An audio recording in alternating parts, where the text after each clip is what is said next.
Esse podcast faz parte da FIO. Siga @FIO Podcasts e conheça a rede ativista de vozes.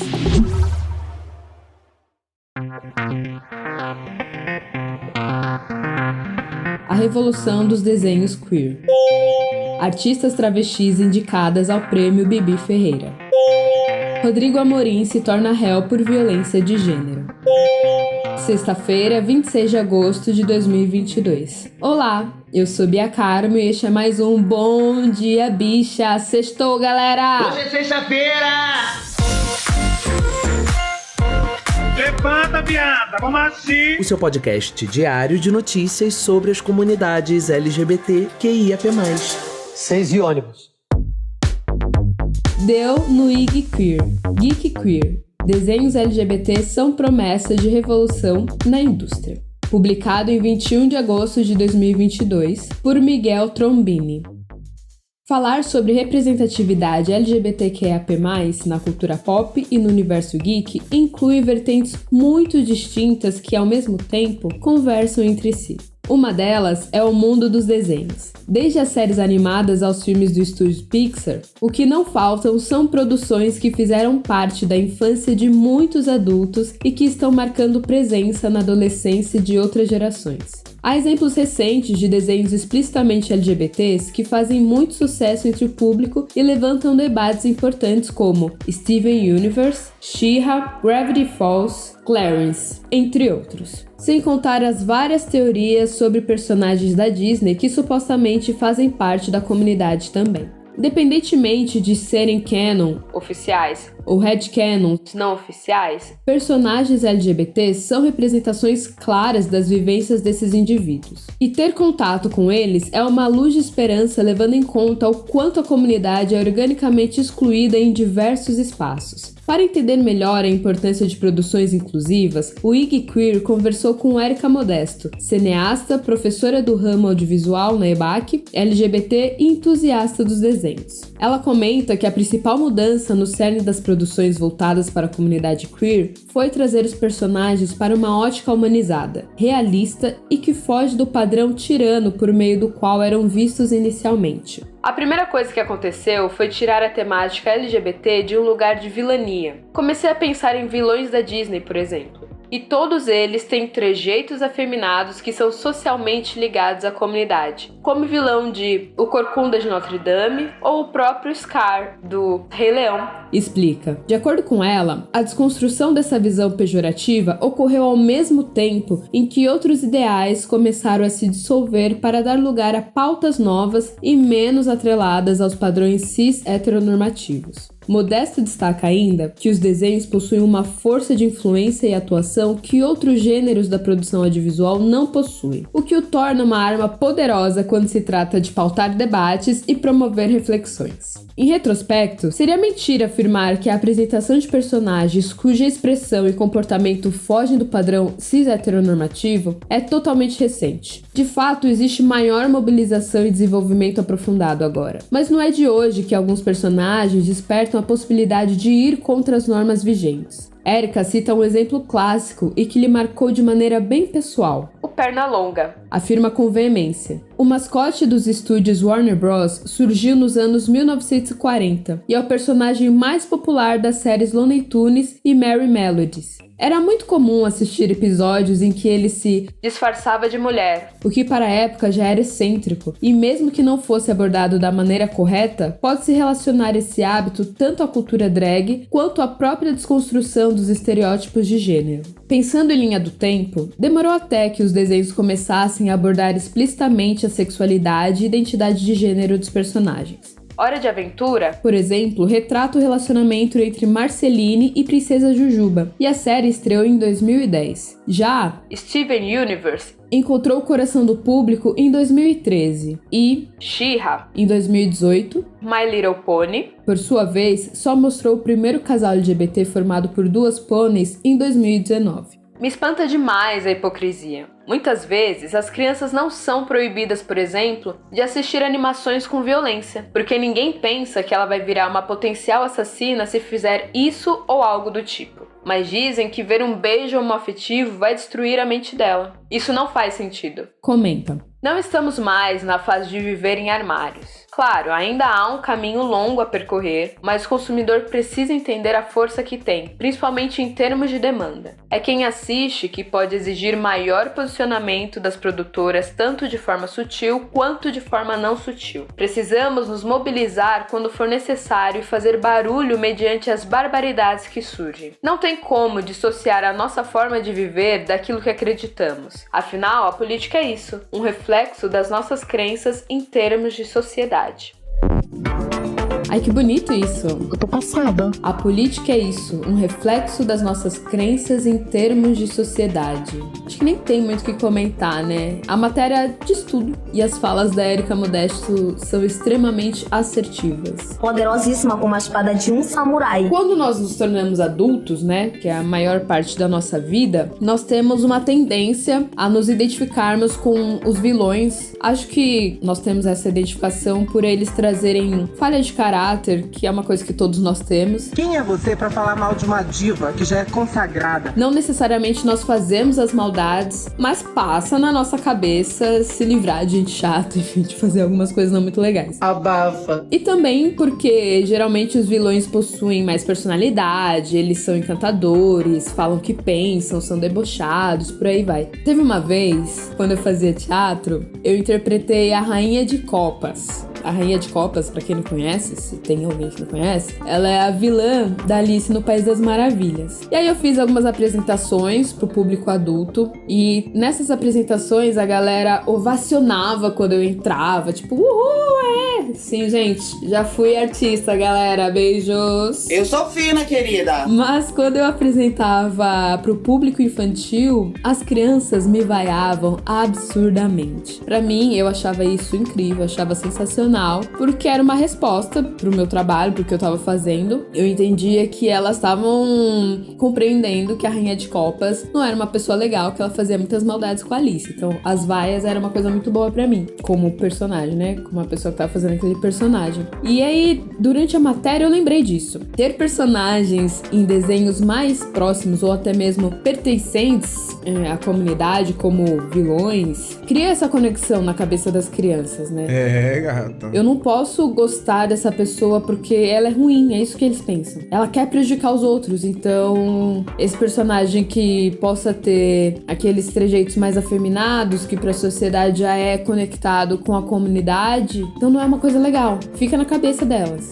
E até fora dos desenhos tem muito isso, né? Psicose é um bom exemplo. Um dos filmes mais aclamados do cinema tem como vilão uma travesti. E é necessária a quebra desses arquétipos e inclusão de personagens LGBTQIAPN+, nos desenhos para além de vilões. Lembram quando Luca, em desenho da Disney, estreou? Todo mundo falava que eles eram um casal. E eu entendo isso muito como uma necessidade nossa de identificação, de se ver visto como pertencente de algo, como dentro daquele desenho. E como consumidores, nós devemos exigir que as produtoras tenham um olhar mais voltado para a comunidade, ok? Ok. Deu no Gay Blog. Prêmio Bibi Ferreira indica pela primeira vez atrizes trans.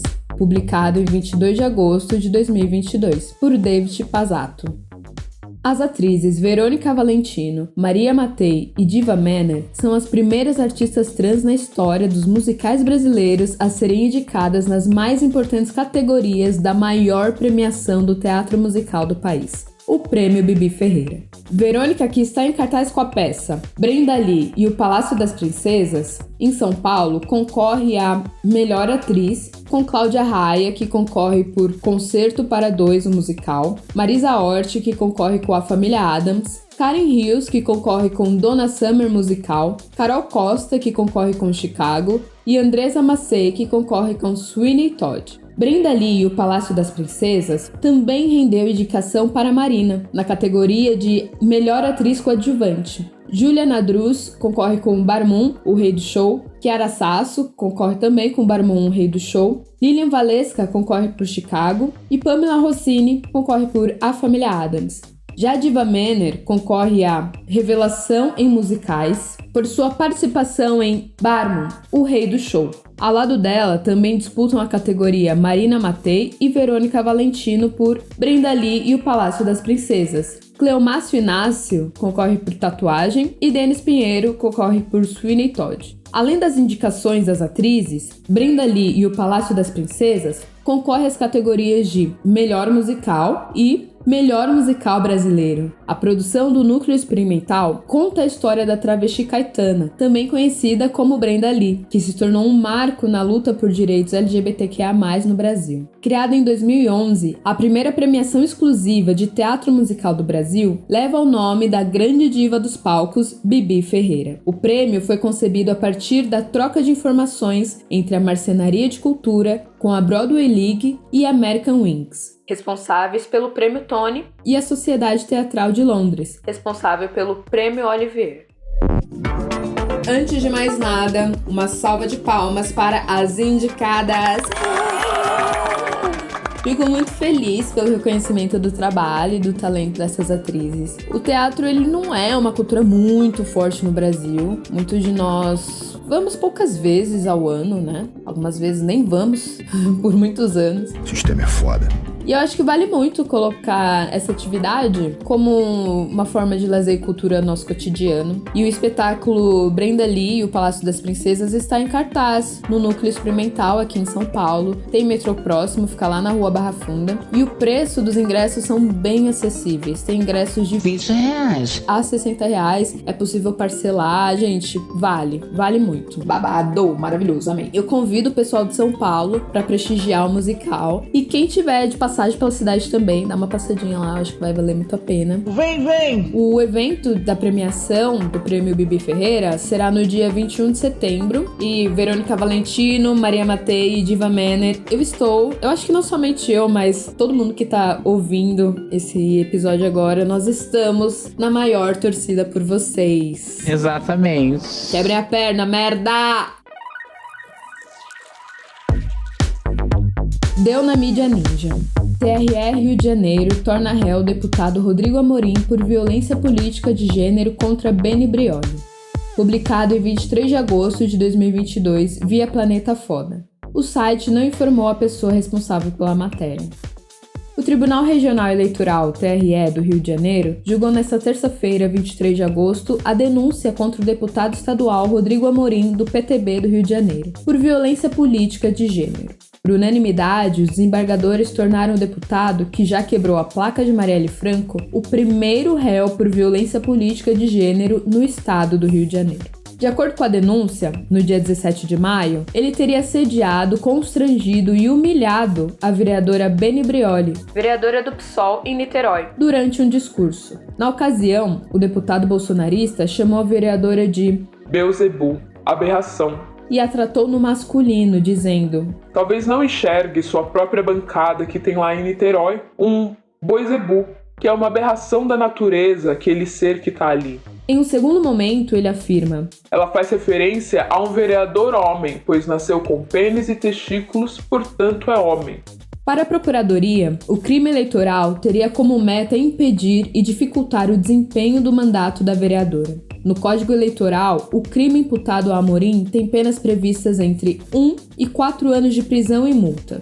Esse tipo de condenação por decisões dos TREs podem levar à inelegibilidade por 8 anos. As ofensas ocorreram durante uma discussão em uma sessão ordinária na Assembleia Legislativa do Rio de Janeiro, a ALERJ, entre Renata Souza, do PSOL, e Rodrigo Amorim. A deputada reclamou de interrupções e ofensas de bolsonaristas, que vaiavam e gritavam palavras de ordem como lixo. A vereadora declarou estar feliz com a decisão do TRE Rio de Janeiro, mas informou que espera que o mandato do deputado seja cassado. Cidadãos como Rodrigo Amorim não podem ter o direito de concorrer à vida política. Espero que a candidatura deste cidadão seja cassada, bem como a candidatura de vereador de Douglas Gomes, condenado em Niterói, e do ex-vereador recentemente cassado Gabriel Monteiro. Declarou. Meu Deus! né? Ah, vai tomar no cu vocês, hein? Estão sentindo o cheirinho aí, pessoal? Então, o cheirinho de podridão? Ah, tá pensando que travesti é bagunça? Olha, gente, eu tô me segurando, real. Tô me segurando pra não falar tudo que tá entalado na minha garganta. Porque, olha, um total desprezo que eu tenho por este ser humano. Eu sei que tem muitos nomes péssimos na política do país inteiro, mas é cada escória da sociedade que sai do Rio de Janeiro, eu fico chocada. Se dane, cansei. Eu nem sei se eu quero falar muito sobre esse criminoso aí, esse transfóbico, esse escroto. Ai, cara péssimo, péssimo. Toda a minha solidariedade pra Beni Brioli. Não é fácil, aguente firme e com certeza seu mandato vale muito mais, é importante pra muitas pessoas. Que um imbecil como esse não apague toda a sua capacidade, todo o seu potencial e que não coloque em risco a sua vida. Acho que é o mais importante no momento. Queria muito que a pena fosse perpétua pra ninguém mais ter o desprazer de cruzar com um indivíduo desses pela rua. Já que não é, né? Que ele fique inelegível e que deixem de votar nesse cara. Pelo amor do céu, gente. Pelo amor dos céus. Vamos pensar em quem que a gente vota. Vamos parar de votar em pessoas assim. E assim, uma coisa muito, muito importante que eu quero perguntar pra todo mundo, não somente pra quem tá ouvindo esse episódio, mas pra todo mundo. 1626 dias e quem mandou matar a Marielle Franco? Quem? 1626 dias sem resposta. Chegamos ao final de mais um Bom Dia Bicha. O clima pesou nessa última matéria pra mim, gente. Então vamos lá. Inspira. E expira, né? É, gata. Um ótimo fim de semana pra todos nós. Aproveitem bastante, se hidratem. Não entrem no carro com pessoas alcoolizadas ao volante, hein? E celebrem muito mais um fim de semana que tá chegando aí, gente. Conseguimos mais uma semana pra conta. Estamos cada vez mais próximos, hein? Cada vez mais próximos, colocar aquele 13 na urna. Olha o barulhinho. O Bom Dia Bicha tem identidade visual, edição e produção de Rod Gomes, idealização de GG, pesquisa e roteiro de Zé Henrique Freitas, que também apresenta juntamente com Nara Lívia, Rod Gomes, Isa Potter e euzinha, Bia Carmon. O programa integra a Fio Podcasts. Conheça os outros programas da Rede Ativista de Vozes. E não deixe de nos visitar e de nos seguir nas nossas redes sociais. Os links para as redes e para as matérias que você ouviu neste episódio estão na descrição. Nos encontraremos na próxima semana, mas não se esqueçam que o podcast é diário e segunda, a partir das 6 da manhã, estaremos de volta. Se liga, hein? Ouça o Bom Dia Bicha nos principais reprodutores de podcasts. Além do Bom Dia, vocês também podem me encontrar no meu podcast Eu Tenho Uma Ex. Toda terça eu coloco um episódio novo no ar contando histórias e lembrando que ex deve sim ficar no passado. Se coloca no lugar dela 5 segundos. E é isso, gente. Um grande beijo. Se cuidem daí, que eu me cuido daqui. Até o próximo episódio. Tchau!